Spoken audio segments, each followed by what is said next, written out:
Imam Ibn Athaillah As-Sakandari melihat, mencermati betul bahwasanya banyak manusia itu di saat diuji itu malah tidak dijadikan sebagai sarana sadar untuk mendapatkan pahala gede, maka adanya mengeluh saja. Problem itu menjadi permasalahan sehingga tidak malah menjadi baik, sehingga menjadi problem lagi di atas problem. Akhir-akhir ini kita selalu menyinggung masalah permasalahan mental, psikologi dan sebagainya, karena dia tidak pandai menghibur. Menghibur itu kan dengan harapan, sehingga orang yang permasalahan psikologi itu adalah karena harapannya terputus. Harapan di esok harinya sudah nggak ada, sehingga kadang-kadang sampai ingin membunuh dirinya karena tidak punya harapan. Nah ini, sehingga di saat sakit seolah terpuruk, padahal kalau orang beriman kan Nabi memberikan kabar gembira, sakit akan menjadi pahala begini. Kalau dia kemudian dia mengasah imannya, di saat diuji oleh Allah dengan sakit tidak akan terpuruk. Sehingga penyakit fisik zahir itu bukan penyakit psikis. Akan tapi salah satu dari keduanya itu bisa menjadikan penyakit yang lainnya. Mungkin gejala psikis lebih dulu menjadikan penyakit fisiknya lagi, gara-gara psikis. Sehingga dia jarang makan dan sebagainya, akhirnya kena lambungnya. Atau sebaliknya dia punya penyakit fisik, cuman dia tidak segera, kemudian dia terpuruk, tidak menyadari karunia di balik itu semuanya, sehingga menjadi psikisnya kena, psikologinya kena. Jadi mungkin dua-duanya. Tapi dua-duanya penyakit ini. Duanya penyakit yang disebut faqah.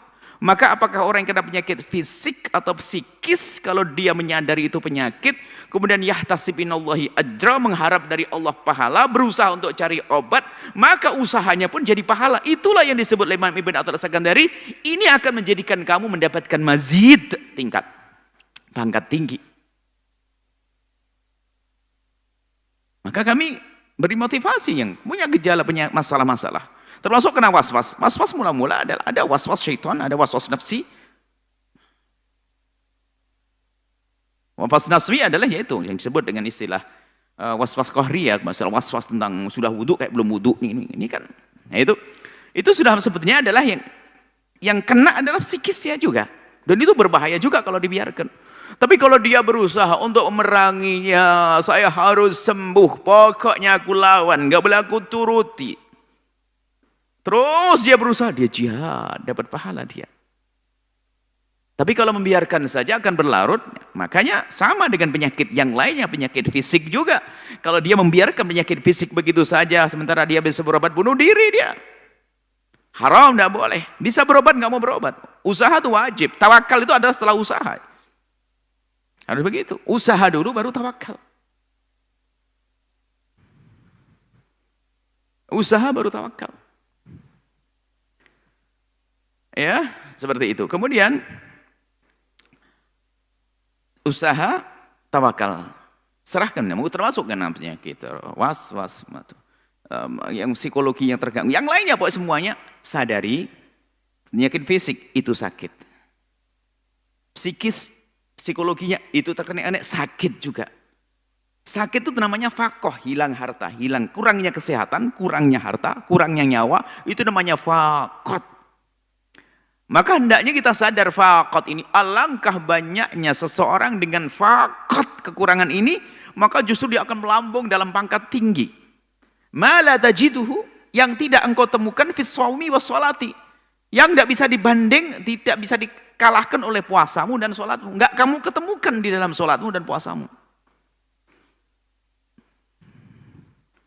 Mohon maaf, kami harus sering menghadirkan kesadaran akan adanya penyakit selain penyakit fisik ini, sebab sebagian orang membiarkan begitu saja sehingga dia tambah jauh, tambah semakin parah penyakitnya, dan itu membahayakan juga, sehingga bisa menjadi sebab khalal atau rusak akalnya yang menjadi kegilaan dan sebagainya. Bertahap itu semuanya. Nah ini sih, kalau orang berpuasa, lihat, berpuasa ibadah yang luar biasa.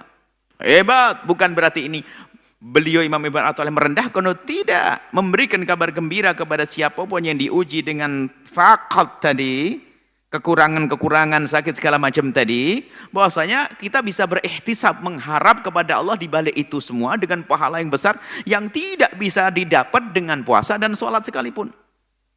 Bahkan bukankah dikabarkan oleh Allah kalau orang bersabar buat pahalanya adalah terserah minta apa, bukan pakai hitungan 1, 700, 1000, tidak, hitungan terserah kau minta apa. Bukankah Allah juga pernah berfirman dalam hadis qudsi, aku bersama orang itu, ana indal munkasirati qulubum, abdi maritu falam ta'udni, aku bersama orang-orang yang sakit. Aku bersama orang yang terpatah-patah hatinya karena kepedihan hidupnya. Aku bersama mereka, aku. Bahkan pertolongan Allah bersama orang-orang yang seperti itu. Innallah yansurkum bidu'afaikum, Nabi pernah bersabda. Allah akan berikan pertolongan gara-gara orang sakit. Artinya, kalau dia menyadari bahwa dirinya itu adalah dengan Allah. Orang pengen mendapatkan berkahan, dekat sama dia. Berkasih sayang, memberikan kasih sayang pada orang yang sakit. Orang yang sakit apapun, kita menolongnya, maka Allah memberikan kasih sayang kepada kita. Artinya biar orang itu yang diujilah dengan sakit-sakit tersebut, itu tidak terpuruk. Sebab terpuruk itu sendiri menjadi penyakit lagi, yang lebih parah lagi. Penyakit fisik tadi lihat, dia tidak berikhtisab minallah, dia sakit fisiknya. Sehingga mohon maaf mungkin sampai ada organ yang cacat dan sebagainya, dia terpuruk. Dia mikirilah, dia penyakit fisik akan menjadi penyakit psikis juga. Akhirnya apa? Mentalnya rusak juga. Dua penyakit, bukan tambah baik, gila, sudah cacat, gila lagi, kan begitu. Padahal cacat ini kalau dia sadar ikhtisab minallah, aku diuji oleh Allah dengan kekurangan. Karena aku kecelakaan sehingga begini. Akan diganti nanti di tangan di surga nanti. Akan diganti terus dia. Dia mulai nyaman hatinya. Ada ketenangan dalam hati karena dia ingat Allah. Makanya ada urusan dengan iman, kuatkan iman.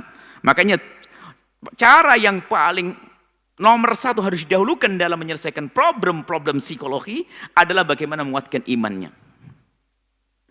Maka dengan kekuatan iman meyakini adalah di luar kemampuannya ada kemampuan yang dahsyat yang akan menyelesaikan permasalahannya. Orang Muslim mengatakan Allah Jalla Jalaluh.